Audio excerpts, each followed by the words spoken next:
Hi, my name is Remy, and today I wanted to talk to you about a new game by BrotherWise game called BossMonster. As you can see from the artwork on the base set and the expansion, this game is very 8-bit old school video game look-alike. So if you were a fan of the old Nintendo games, then this game is probably right up your alley. This is a 2 to 4 player game. It's a competitive game.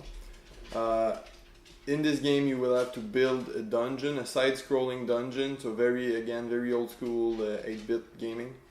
So you will be building a side-scrolling dungeon with cards, and you will be trying to attract heroes into your dungeon and defeat them to be the biggest and baddest boss monster of them all.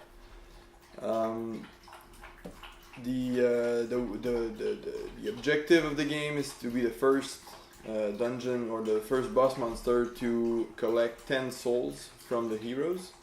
Also, you could lose before the end of the game. You can be eliminated from this game if you ever have 5 wounds or more. So we'll see how this works in a few minutes. A game typically lasts about 30 minutes. And as you can see, the base set comes with everything you need to play, of course, and the expansion adds a deck of items that the heroes can equip, and if you defeat the heroes, then you can acquire those items. So it does add a lot to the game, so I think it's worth it if you've tried the base set, and it's an interesting game for you. So let's go right away into the setup of the game. Okay, so first things first, we'll be setting up the game for a 3-player game for the purpose of this video. So the steps are quite easy to set up the game. So the first thing you'll do is grab all the room cards and give them a quick shuffle and create a room deck. You will place this in the central area. Then grab the spell cards, do the exact same thing, shuffle them, and create a spell deck. Now the next thing we do is grab the basic hero deck or the ordinary hero deck. Those are the ones with the gray back. When you look at them face up, you'll see there's a small icon in the lower part of the cards in the center. This tells you how many players this tells you to remove which cards to remove depending on the amount of players are playing. So if you have 2 or like we have in our example video, a 3-player game, then we'll keep every cards that have 2 players and 3 players on the bottom, and we'll remove the ones with 4 players. So 2 players, 3, 2. So we'll remove this one.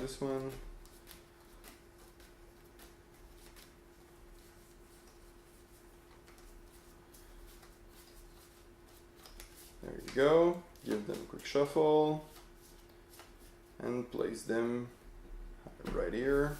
Remove the 4-player cards from the game. Then we grab the epic hero, the ones with the golden back, and do the exact same thing. So we keep only 2 and 3 player markers. There we go. Give those a quick shuffle too. Place them on the outer side here. Now we'll grab if you have the expansion, I'll set up the game with the expansion right now. If you don't have it, just ignore this step. Grab the items card, shuffle them, and place them above the hero decks here. And then all this here will be referenced as the town for the purpose of the game. So whenever they talk about the town, this is the central area right here. Now we'll grab the boss cards, give them a quick shuffle, and then we'll deal 1 to each player. There you go, like so. And every every player can reveal their boss, as this is not something that will be hidden. So I will be playing Seducia, the Sorceress of Sexiness. Player number 2 will have Zyzax, the Progenitor Lich. Player 3 will be Cleopatra, Mother of Mummies.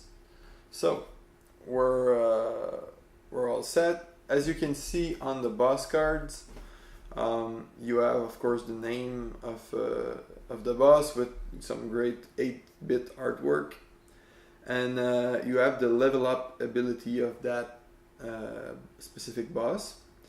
This one, Seducia, says you may search through town or the hero decks, choose one hero and put it at the entrance of your dungeon. So she can force one hero to come to her dungeon, ignoring any normal restriction, and she can even look through the hero decks.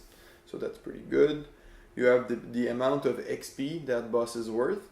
This is only used to determine the first player of the game. So the one with the highest XP value in this game would be Cleopatra. She has 850 XP, so she would be the first player. And we'd go in order of XP, so Cleopatra would be first, Zyzax would be second, and I would be third. And lastly, the small treasure icon you have on the bottom right corner of the cards. This is part of a very important game mechanic for BossMonster. This tells you which hero will try to come to your dungeon. So basically, you will be building your dungeon, and each room will have some treasure icon, or some have more than one.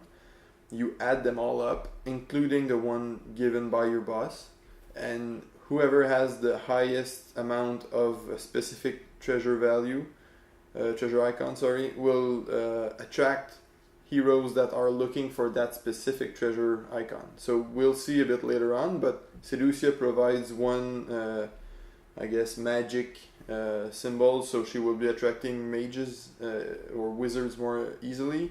Zyzax has the relic icon, so he'll be attracting the clerics more easily, and Cleopatra has the loot icon, so she'll be attracting the thieves more easily.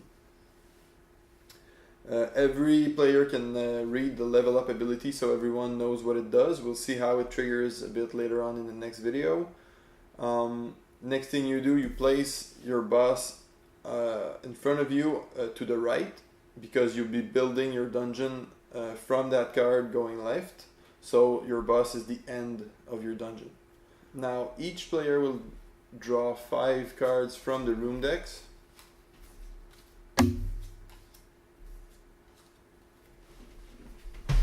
The same thing for player 2.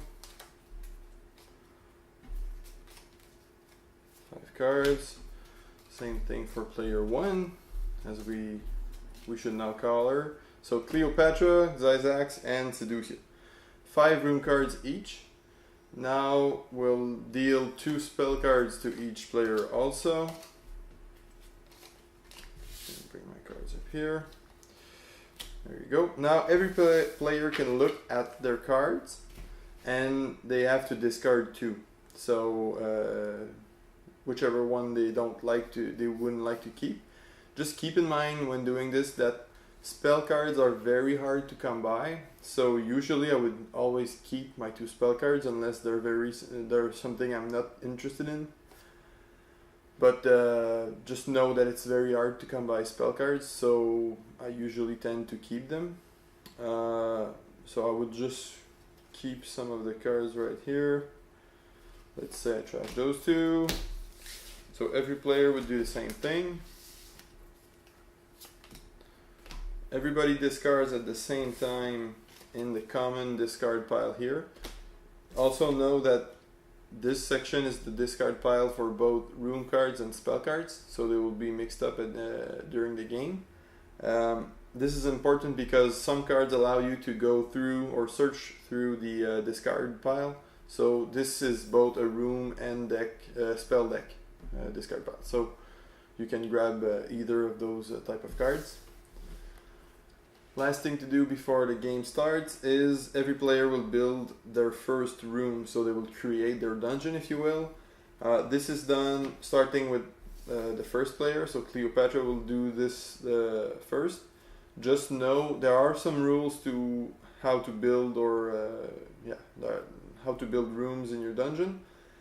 At the start of the game, the only type of rooms you can build are ordinary room or basic room.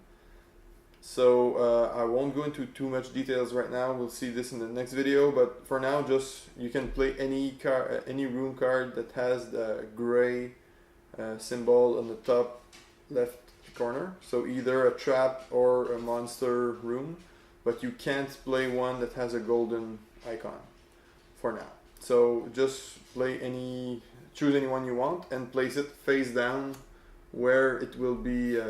This should be to the right.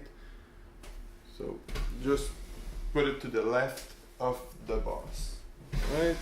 Do the same thing. Second player does the same thing. So plays a card to the left of his boss, and lastly I will do the same thing. Let's say I will go all out for wizards, so I will grab this one, so I'll have 3 icons when the time comes. Alright, so now every player reveals at the same time what room they built. There you go. If there are any, when you build this room ability on a room card, they would be resolved now in order of from the first player. So the first Cleopatra built one that only triggers when she destroys this room, so it doesn't apply right now. This has no effect right now, but mine has. So when you build this room, draw 2 spell cards, then discard a spell card. So I would resolve this right now. Draw 2 spell cards. Now I can look at my 4 spell cards I have, and I would discard one. So discard motivation. So now the setup is complete, and tune in to the next video to see how the game plays out.